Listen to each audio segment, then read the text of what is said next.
최근 도널드 트럼프 미국 대통령이 한국을 포함한 5개국에 대해 상호관세 25% 부과를 전면 예고했습니다. 발효 시점은 8월 1일, 남은 시간은 단 3주인데요. 이재명 대통령에게 관세 부과 예고 서한을 보낸 지 하루 만의 일입니다. 트럼프 대통령은 이재명 대통령에게 보내는 서한에서 무역 적자가 심각하다, 한국의 비관세 장벽이 문제라며 관세 부과 명분을 직접 언급했는데요. 관세 통보 서한에 따르면 한국은 일본, 말레이시아, 카자흐스탄, 튀니지 등과 함께 25%의 관세를 부과받게 됩니다. 트럼프 대통령은 8월 1일로 예고한 상호관세 부과 시한을 더 연장하지 않겠다고 아예 못까지 박았는데요. 구리관세율은 50%가 될 것이며 의약품의 경우 최대 200% 관세를 부과할 것이라고 예고했고, 제약업계에 최장 1년 6개월의 시간을 주고 이후 관세를 매길 것이라고 밝혔습니다. 다만 반도체에 대한 구체적인 관세율과 부과 시점은 언급하지 않았습니다. 국제무역통상 전문가는 이번 서한이 실질적 관세 부과 통보라기보다는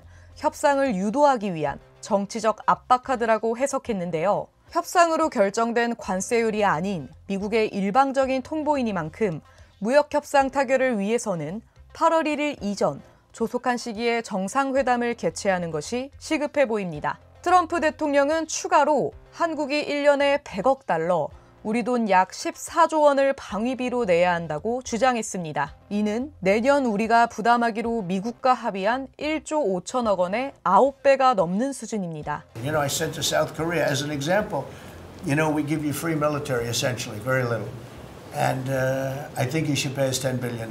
관세 서한에 이어 방위비 문제까지 요구한 것은 압박을 통해 한미 정상회담 의제를 선점해 협상을 주도하기 위한 방식으로 풀이됩니다. 한편 미국을 방문하고 귀국한 위성락 국가안보실장이 미국 측의 통상, 투자, 구매, 안보 전반에 걸친 패키지 협의를 제안했고, 미국도 이에 공감의 뜻을 표했다고 전했는데요. 미국의 일방적인 요구에 조율해주기보다 우리만의 치밀한 협상 카드가 필요해 보입니다.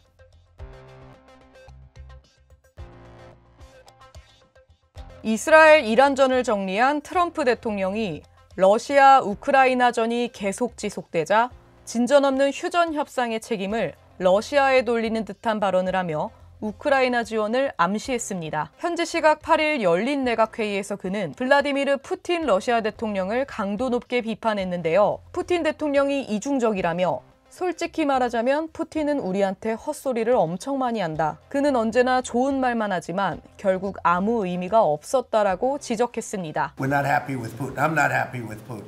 I can tell you that much right now. Because he's killing a lot of people. 더불어 푸틴은 인간을 올바르게 대하지 않고 있다며 사람을 너무 많이 죽이고 있어서 방어용 무기를 우크라이나에 보내고 있다고 강한 의사를 표출했습니다. 애초 트럼프 대통령은 우크라이나 무기 지원에 부정적이었었는데요. 미 국방부는 1일 자국군 탄약 비축량 유지를 위해 우크라이나에 지원을 약속했던 방공미사일과 정밀 탄약의 선적을 중단한 바 있으나 3일 푸틴 대통령과의 전화통화 이후 트럼프 대통령의 태도가 변화했습니다. 통화에서 푸틴 대통령은 트럼프 대통령의 휴전안을 거부했고, 트럼프 대통령은 매우 실망했다고 불만을 드러내며 우크라이나 무기 지원 재개로 입장을 전환한 것입니다. 이에 따라 미 국방부도 일주일 만에 결정을 뒤집고 우크라이나에 대한 무기 지원을 다시 시작했습니다. 8일 미국 월스트리트 저널 또한 트럼프 대통령이 우크라이나에 패트리엇 시스템 한 세트를 추가로 보내주는 방안을 고려 중이라고 보도한 바 있는데요. 이런 변화를 고려하면 트럼프 대통령이 향후 추가 제재 등을 통해 러시아를 강하게 압박할 가능성이 큽니다. 이로 인해 향후 미러 양국 관계에도 심각한 변화가 있을 것으로 예측되는데요. 러시아와 우크라이나전의 판도와 국제 정세에 미칠 영향에 귀추가 주목됩니다.